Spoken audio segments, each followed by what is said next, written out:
Hello friends, welcome to Geetanjali Nanda classes. आज हम बात कर रहे हैं बीएड सेकेंड सेमेस्टर की सोशियोलॉजिकल फाउंडेशन ऑफ एजुकेशन का यूनिट 1, सोशियोलॉजी ऑफ एजुकेशन का यूनिट 1.1 का sub section 3 sociology of education. आज इस वीडियो में हम जानेंगे सोशियोलॉजी ऑफ एजुकेशन का मीनिंग, स्कोप एंड नेचर और उसके साथ कि आपके बीएड एग्जाम में इस सेक्शन से क्या सवाल आता है। So let's get started. इस सेक्शन से जो सवाल आ सकता है वो है right the meaning, nature and scope of sociology of education. Friends, सवाल पर जाने से पहले यहाँ दो बातें क्लियर करना चाहूंगी कि sociology of education and educational sociology दो अलग टॉपिक होते हैं। आंसर लिखने से पहले क्वेश्चन को जरूर पढ़िएगा। सोशियोलॉजी ऑफ एजुकेशन होता है जब हम एजुकेशन का इन्फ्लुएंस सोसाइटी पर देखते हैं, किस तरह वो लोगों की लाइफ बेटर बना रहा है, सोशल वैल्यूज बेटर बना रहा है, सोशल स्ट्रैटिफिकेशन को कम कर रहा है या फिर सोशल एविल्स को कम कर रहा है, किस तरह सोसाइटी में चेंजेस एजुकेशन ला रहा है, उसे हम सोशियोलॉजी ऑफ एजुकेशन कहते हैं। पर सोशियोलॉजी के प्रिंसिपल्स जब हम एजुकेशन में लगाते हैं कि किस तरह हम एजुकेशन को बेटर बनाएं सोशियोलॉजी के प्रिंसिपल्स के थ्रू, उससे कहा जाता है एजुकेशनल सोशियोलॉजी। आज बात कर रहे हैं सोशियोलॉजी ऑफ एजुकेशन की। इसमें हम जानेंगे इसके नेचर, स्कोप के बारे में और मीनिंग के बारे में। सवाल अगर आपका डायरेक्ट है, मीनिंग, नेचर एंड स्कोप है, तो मीनिंग से स्टार्ट कीजिएगा। साइकोलॉजिस्ट के डेफिनेशन जरूर लिखिएगा, ये मार्क फेचिंग पार्ट होता है। नेचर आते वक्त इन्हें स्टेप बाइज फॉर्म में, नंबर्ड फॉर्म में लिखिएगा और स्कोप भी बुक में भी नंबर फॉर्म में दिया है। काफी सारे स्कोप दिए हैं, आपको इन्हीं सारी चीजों को डिस्क्राइब करना है। तो चलिए अब डिटेल से जानते हैं। मीनिंग में आप लिखिएगा, sociology of education is a new branch of sociology which emphasizes on sociological problems and to find a solution by education. So sociology of education वो ब्रांच है सोशियोलॉजी का जो सोसाइटी के प्रॉब्लम्स के सोल्यूशन एजुकेशन के through निकालता है।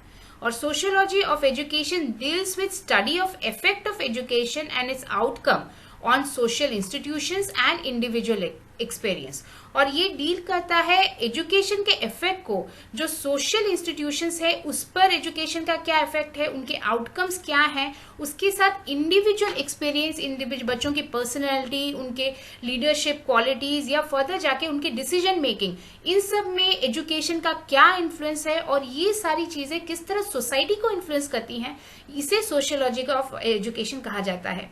ये डील करता है curriculum construction, classroom organisation, method of teaching and learning and effect of education on life. तो करिकुलम किस तरह बनाया जाए कि बेटर लर्निंग हो, क्लासरूम ऑर्गेनाइजेशन किस तरह हो कि हर बच्चा इंटरेक्ट कर पाए, किस सब्जेक्ट को किस तरह पढ़ाना चाहिए, किसमें फील्ड ट्रिप होनी चाहिए, किसमें प्रैक्टिकल्स होनी चाहिए, किसे लेक्चर मेथड में पढ़ाना चाहिए, और उसके साथ ये सारी एजुकेशन सिस्टम का लाइफ पर क्या इन्फ्लुएंस है एंड इन टोटल सोसाइटी पर क्या इन्फ्लुएंस है, ये सारी चीजें सोशियोलॉजी ऑफ एजुकेशन डील करता है।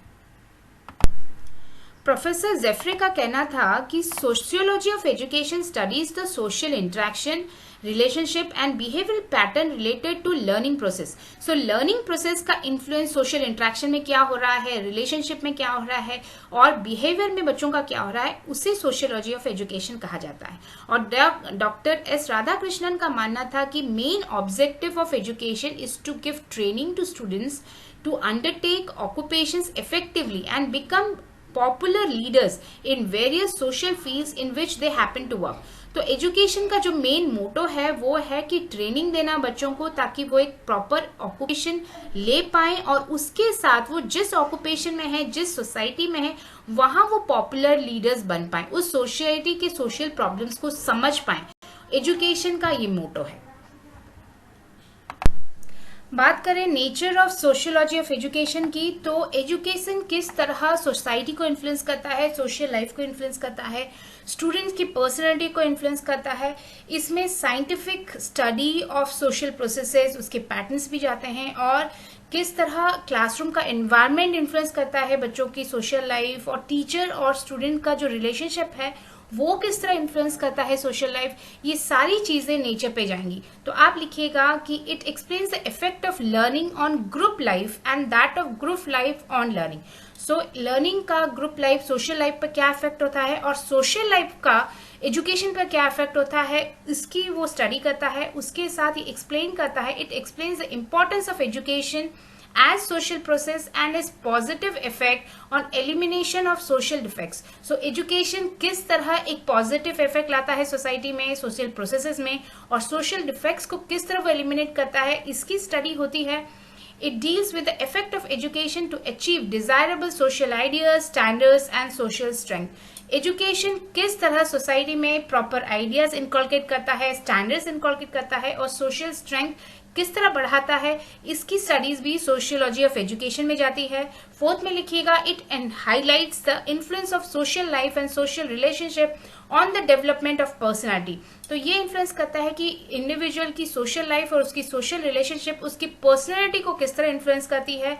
It emphasises sociological aspects of educational phenomenon and institutions. So educational phenomenon हो, educational institutions हो, इनका जो social life पे क्या influence होता है, इसको emphasis करता है। और ये होता है scientific analysis of social processes and social patterns involved in the educational system. Educational system में क्या क्या social processes होने चाहिए ताकि better education हो और social patterns क्या follow की जाती हैं, इसकी study भी होती है। और ये लिखिएगा, it is concern with the relationship, activities and reactions of the teachers and students in the classroom and highlights the sociological process in the realm of education. So education के अंदर ही बच्चों और टीचर्स के अंदर का रिलेशनशिप किस तरह influence करता है कि पर्सनालिटी, सोसाइटी, इसके क्या क्या एक्टिविटीज किस तरह इन्फ्लुएंस करते हैं और रिएक्शंस क्या होती हैं टीचर्स और स्टूडेंट्स की in classroom, in process of learning, और उसका इन्फ्लुएंस सोसाइटी पे क्या होता है। ये सारी चीजें nature of sociology of education में जाएंगी। स्कोप ऑफ सोशियोलॉजी की अगर बात करें तो इसका स्कोप बहुत वास्ट है क्योंकि ये दो एस्पेक्ट से बना है, एक तो सोशियोलॉजी और एक एजुकेशन। और ये डील करता है कि किस तरह सोशल नॉर्म्स एजुकेशन को इन्फ्लुएंस करते हैं, एजुकेशन किस तरह सोशल नॉर्म्स को इन्फ्लुएंस करता है, सोशल फैक्टर्स जैसे फैमिली है, घर है, सोसाइटी है या फिर कल्चर है, वो किस तरह एजुकेशन को इन्फ्लुएंस करती हैं, और स्कूल, कॉलेजेस, रिलीजियस ऑर्गेनाइजेशंस ये किस तरह हमारे कल्चर को ट्रांसफर करने में हेल्पफुल होते हैं, बच्चों की पर्सनैलिटी डेवलपमेंट में हेल्पफुल होते हैं। उसके साथ सोशल एजेंसीज जैसे प्रेस हो, रेडियो हो, टेलीविजन हो, वो कैसे एजुकेट करवाती है लोगों को, और सोशल चेंजेस लाने में एजुकेशन का क्या इन्फ्लुएंस रहता है, लोगों की पर्सनैलिटी किस तरह चेंज होती है, ये सारी चीजें सोशियोलॉजी के स्कोप में जाएंगी। तो आप लिखिएगा, it studies the scope of sociology is vast and has two aspects. Scope of sociology बहुत वास्ट है, इसके दो एस्पेक्ट्स हैं, that is sociology and education. First में लिखिएगा, it studies the relationship of education to social institutions such as family, home, culture, socialisation, social mobility, social stratification. So education systems का इन सारी चीजों पे क्या इन्फ्लुएंस होता है, उनका क्या रिलेशनशिप है, इस पर वो स्टडी करता है। It explains how culture is transferred to next generation by agencies like school, home, religious organisations, the play group.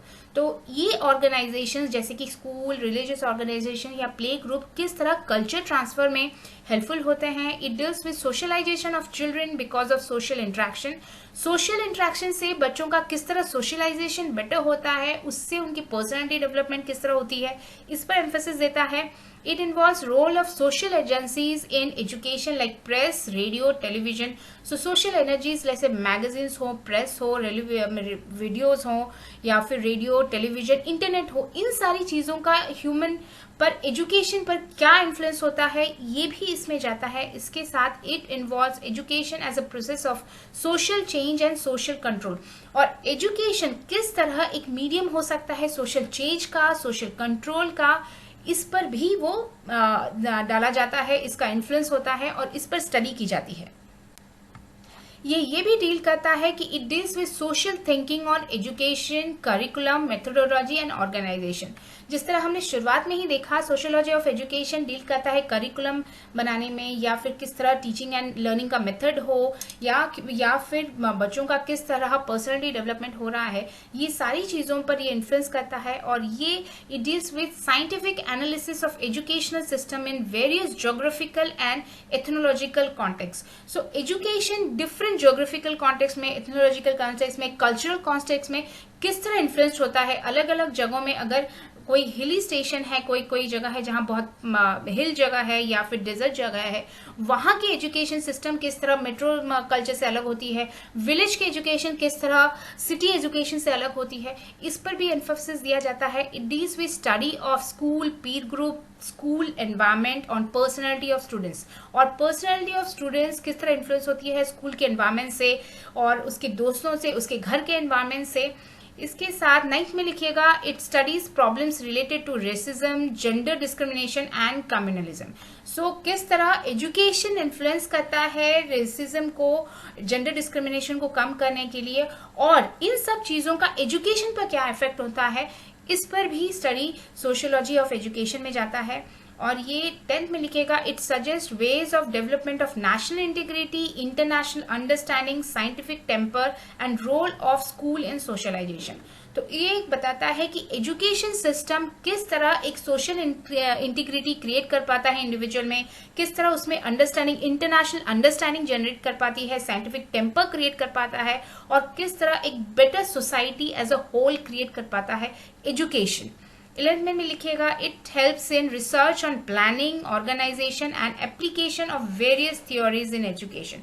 और ये जो एजुकेशन सिस्टम को किस तरह हम इम्प्रूव करें ताकि ये एजुकेशन सिस्टम फर्दर जाके सोसाइटी को बेटरमेंट की ओर ले जाए, इसमें किस तरह की प्लानिंग होनी चाहिए, इसे किस तरह की ऑर्गेनाइज टीचिंग होनी चाहिए, इस पर भी फोकस आता है. सो फ्रेंड्स, अगर बोला जाए कि तो अगर सिंपल में कहा जाए तो एजुकेशन किस तरह सोसाइटी में रहने वाले लोगों को, चाहे नेशनल इंटीग्रिटी की बात हो, इंटरनेशनल अंडरस्टैंडिंग की बात हो, करिकुलम की बात हो, या फिर उनकी पर्सनैलिटी की बात हो, या रिलीजियस ऑर्गेनाइजेशन की अंडरस्टैंडिंग की बात हो, इन सारी चीज़ों को किस तरह इन्फ्लुएंस करती है और किस तरह हम एजुकेशन को बेटर सोसाइटी बनाने में यूज कर सकते हैं, ये सोशियोलॉजी ऑफ एजुकेशन में जाता है. फ्रेंड्स, अगर आपको मेरा पढ़ाने का तरीका अच्छा लग रहा है, चीज़ें समझ में आ रही हैं, तो इसे लाइक कीजिए, फ्रेंड्स के साथ शेयर कीजिए और सब्सक्राइब करना बिल्कुल भी मत भूलिएगा. Thank you.